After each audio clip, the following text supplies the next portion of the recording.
नमस्कार, हर हर महादेव साथियों। मैं पंडित आशीष वत्स लखनऊ से उपस्थित हूं आपके समक्ष एक ज्ञानवर्धक वीडियो लेकर के।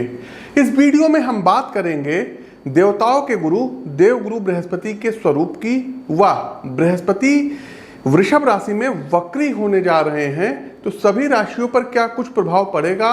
और साथियों, आपको बता दें कि 9 अक्टूबर को दोपहर 12:25 पर वृषभ राशि और मृगशिरा नक्षत्र के दूसरे चरण में देवगुरु बृहस्पति वक्री हो रहे हैं। देखिए, मृगशिरा नक्षत्र आपको पता होगा मंगल का नक्षत्र है। तो इसी क्रम में साथियों, आइए क्रमवार जानते हैं कि प्रत्येक राशि अर्थात मेष से लेकर के मीन राशि के जातकों पर वक्री देवगुरु बृहस्पति क्या कुछ प्रभाव डालेंगे, साथ ही आवश्यक उपाय भी आपको बताएंगे। साथियों, ज्योतिष के तमाम विद्यार्थी ईमेल और व्हाट्सएप मैसेज पर हमसे कहते हैं कि गुरुजी, देवगुरु बृहस्पति के बारे में थोड़ा सा आप हमको विस्तार से भी बताइए। तो आज मौका भी अच्छा है। तो आगे बढ़ने से पहले साथियों, वीडियो थोड़ा सा लंबा होगा। आज हम देवगुरु बृहस्पति के बारे में आपको बताते हैं। देखिए साथियों, देवगुरु बृहस्पति को 9 ग्रहों में गुरु की पदवी प्राप्त है। गुरु 2 प्रमुख राशियों के स्वामी हैं, धनु और मीन राशि। धनु राशि जहां देवगुरु बृहस्पति की मूल त्रिकोण राशि है, और पुनर्वसु, विशाखा और पूर्व भाद्रपद ये देवगुरु बृहस्पति के नक्षत्र हैं। जहां कर्क राशि में देवगुरु बृहस्पति उच्च के होते हैं, तो कैप्रिकॉन अर्थात मकर राशि में देवगुरु बृहस्पति नीच के रहते हैं। तो इतना तो साथियों आप लोग सभी जानते हैं। चलिए, और अब हम आपको विस्तार से बताते हैं और इस चीज का ज्ञान अर्जन आप लोग इसका आनंद लीजिए। देखिए साथियों, देवगुरु बृहस्पति ऋषि अंगिरा और उनकी पत्नी सुरूपा के गर्भ से पैदा हुए थे। तारा और शुभा ये देवगुरु बृहस्पति की 2 पत्नियां थीं। एक बार होता क्या है, सोम बोलते हैं चंद्रमा को, तो चंद्रमा और तारा का गोपनीय रूप से संभोग हुआ था और तारा ये गर्भवती हो गई थी। तो इस घटना के कारण बृहस्पति और चंद्रमा में अंततः युद्ध ठन गया था। एट लास्ट फिर ब्रह्मा जी ने हस्तक्षेप किया, तब कहीं जा करके देवगुरु बृहस्पति और चंद्रमा इन दोनों में सुलह हुई। अब होता क्या है कि तारा गर्भवती रहती हैं, और तारा क्या जो है गर्भवती तारा बुध को, जो कि ज्योतिष में राजकुमार की पदवी प्राप्त हैं, तो बुध को जन्म जो है देती हैं। तो बुध के पिता कौन हुए? चंद्रमा। इसी कारण बुध और चंद्रमा में आपस में शत्रुता रहती है। यद्यपि चंद्रमा बुध को अपना शत्रु नहीं मानते हैं, किंतु बुध चंद्रमा को अपना शत्रु मानते हैं। इसके अलावा देवगुरु बृहस्पति को हमने आपको पूर्व में ही इसी वीडियो में ही बताया कि गुरु की पदवी प्रदान की गई है। देवगुरु बृहस्पति स्वर्ण मुकुट, गले में सुंदर माला धारण किए रहते हैं, पीत वस्त्र अर्थात पीले वस्त्र पहने हुए कमल आसन पर आसीन रहते हैं। जब आप गुरु कवच पढ़ेंगे तो ये सभी उसमें आएगा। इसके साथ ही 4 हाथ इनके हैं, 4 भुजाएं हैं, और इन 4 भुजाओं में स्वर्ण निर्मित दंड है, रुद्राक्ष की माला है, एक पात्र है, वर मुद्रा, शोभा जो है एक देते हुए आशीर्वाद मुद्रा के रूप में है। प्राचीन ऋग्वेद में बताया गया है कि बृहस्पति बहुत ही आकर्षक सुंदर ग्रह हैं। ये सोने से बने हुए महलों में निवास करते हैं। इनका वाहन भी स्वर्ण निर्मित रथ है, जो सूर्य के समान दीप्तिमान है, एवं जिसमें सभी सुख सुविधाएं संपन्न हैं। आजकल जो आप लोग मर्सिडीज, BMW, रोल्स रॉयल्स देख रहे हैं, उससे भी ज़्यादा सुख सुविधाएं देवगुरु बृहस्पति के रथ में पाई जाती हैं। और उस रथ में वायु वेग वाले पीतवर्णी 8 घोड़े तत्पर रहते हैं। पीतवर्णी मतलब पीले वर्ण वाले, स्वर्ण के समान जो है, जो उसमें अश्व हैं, घोड़े हैं, वो उस रथ को खींचते हैं। देखिए, देवगुरु बृहस्पति की 3 पत्नियां हैं, जिनमें से बड़ी पत्नी का नाम शुभा, बीच वाली पत्नी का नाम तारा या इनको तारका भी कहते हैं, और तीसरी पत्नी का नाम, छोटी वाली पत्नी का नाम ममता है। शुभा से इनके 7 कन्याएं उत्पन्न हुई हैं। अब उन 7 कन्याओं के नाम जानिए। भानुमति, राका, अर्चिष्मति, महामति, महिष्मति, सिनी वाली और हविष्मति। इसके बाद जो तारका हैं, तारका से 7 पुत्र और 1 कन्या उत्पन्न होती हैं, और उनकी तीसरी पत्नी से भारद्वाज, जी हाँ, ऋषि भारद्वाज और कच्छ नामक के 2 पुत्र उत्पन्न होते हैं। बृहस्पति के अधिदेवता इंद्र और प्रत्यधिदेवता ब्रह्मा है।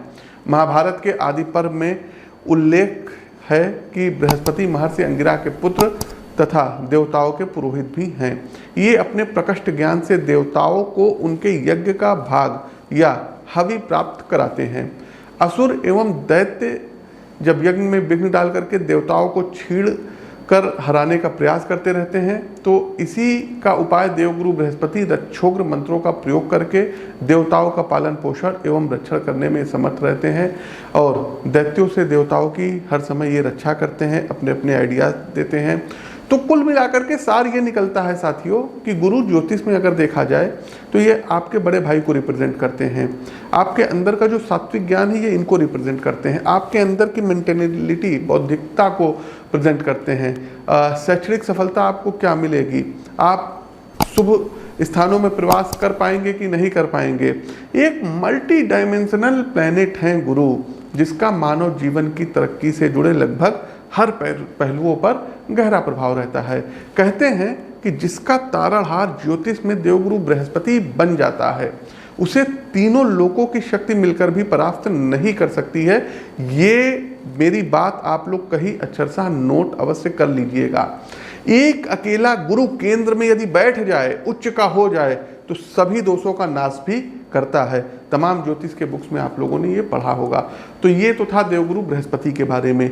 अब आगे बढ़ते हैं राशिफल पर। आप लोगों को बता दें कि जो प्रस्तुत राशिफल है ये आपकी चंद्र राशि व आपकी नाम राशि दोनों पर संयुक्त रूप से आधारित है। इसके अलावा व्यक्तिगत जन्म कुंडली विश्लेषण के लिए आप लोग लखनऊ में आकर के हमसे मिल सकते हैं।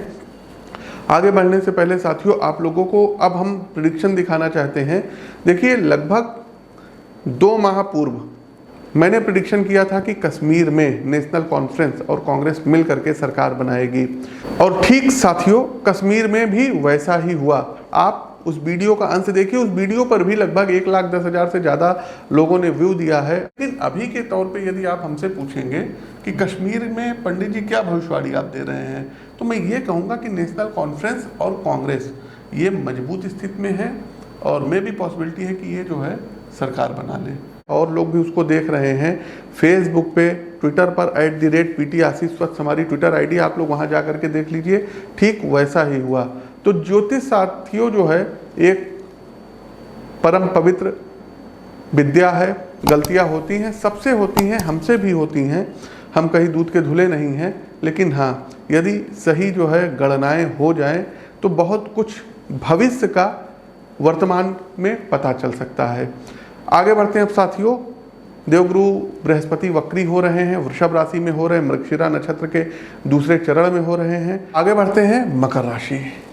देखिए, मकर राशि के जातक को बृहस्पति पंचम भाव में वक्री हो रहे हैं। मकर राशि के जातक को लाभ ही लाभ है, तरक्की भी अब आप करेंगे, लेकिन साथ ही साथ कहीं ना कहीं चुनौतियां भी लगी रहेंगी। अप एंड डाउन कुछ ऐसा खेल अब आपके साथ चलने वाला है। प्रेम और परिवार के संदर्भ में ये स्थिति बहुत अच्छी नहीं कही जा सकती है, क्योंकि मन में एक प्रतिकर्षण का भाव गहरा सकता है। परिवार को लेकर व्यक्तिगत संबंधों के विषय में अंदर एक खालीपन आप महसूस करेंगे। साथियों, गुरु मूलभूत रूप से सृजन को जन्म देते हैं, समाज में नए विचारों के वाहक भी हैं। इसके अलावा हमारी रचनात्मक एबिलिटी को भी निखारते हैं। नए विचार मस्तिष्क को ज़्यादा सजग बनाएंगे। आज का दौर स्टार्टअप का दौर है, और जो सबसे पहले सोचेगा, नया सोचेगा और लोगों के जीवन को सरल बनाएगा, वही सफल और आर्थिक उन्नति प्राप्त करेगा। आपके द्वारा इस अवधि में कोई नया आइडिया जनरेट किया जाएगा, जिस पर यदि आप पूरे मनोयोग और मेहनत के साथ काम करेंगे तो आने वाला भविष्य आपके नाम का डंका बजाएगा। क्योंकि कुछ भी नया शुरू करने के लिए एक कुशल मार्गदर्शक की आवश्यकता होती है, अतः आपको योग्य गुरु की कृपा प्राप्त होगी, जिनके सानिध्य में आप अपने कैरियर को स्थायी दिशा प्रदान करेंगे। फाइनेंशियली लिहाज से अगर देखें तो लग्जरी यानी ऐशो आराम पर आपकी बचत खर्च होगी। भौतिक सुविधाएं, राग रंग फैशन इस अवधि में आपके ऊपर हावी रहेंगे। लग्जीरियस लाइफ का आप लोग आनंद लेंगे, अतः होशो हवास में धन खर्च करिए, अन्यथा माया और मनी इन दोनों का बैलेंस कहीं ना कहीं आपके जीवन में बिगड़ सकता है। साथियों, ये तो था देवगुरु बृहस्पति का मेष से लेकर के मीन राशि पर क्या प्रभाव रहेगा वक्री होने का। अंतिम पड़ाव आता है रेमेडीज का, उपाय का। फिर कहते हैं साथियों, अपनी कुंडली का विश्लेषण करा करके यदि आप उपाय करते हैं तो बहुत अच्छा रहेगा। जनरली हम उपाय आपको बताए दे रहे हैं, आप लोग करिए। करना क्या रहेगा, प्रतिदिन सुबह उठ करके अब आपको तुलसी जी पर एक छोटे से कप में 1 चुटकी हल्दी घोल करके अर्पण करना रहेगा। साथ ही साथ यदि केले का कोई जो है छोटा सा पौधा आप लगा सकते हैं अपने गमले में, तो उसमें भी आप लोग जल दे सकते हैं। दूसरा साथियों, प्रतिदिन आप लोगों को पीतल के या सोने के गिलास में, देखिए सोने का गिलास हर कोई नहीं ले सकता है, इसलिए हमने इसका एक ऑप्शन दे दिया पीतल, वो भी पीतवर्ण होता है। तो पीतल के गिलास में आप लोगों को जल पीना है और जल में 1 पत्ती केसर का डाल करके तब आपको ग्रहण करना होगा। तीसरा उपाय है साथियों, आप लोगों को गुरोचन और कुमकुम और केसर मिक्स तिलक आपको अपने मस्तक पर लगाना होगा। इसके अलावा साथियों, आप लोगों को करना क्या होगा, गुरुवार वाले दिन अपने हाथों से टच करके अच्छे से रफ करके 1.25 किलो पीले चने की दाल, 7 गुरुवार, 1.25 मीटर पीला वस्त्र और 100 ग्राम कच्ची हल्दी गांठ वाली अपने हाथ से टच करिए और जा करके आप मंदिर में किसी को डोनेट कर दीजिए। तीसरा साथियों, आपके आसपास कोई मंदिर हो, वहाँ पुजारी हो, उनको धर्म कर्म से संबंधित पुस्तकों का आपको डोनेट करना होगा, दान करना होगा।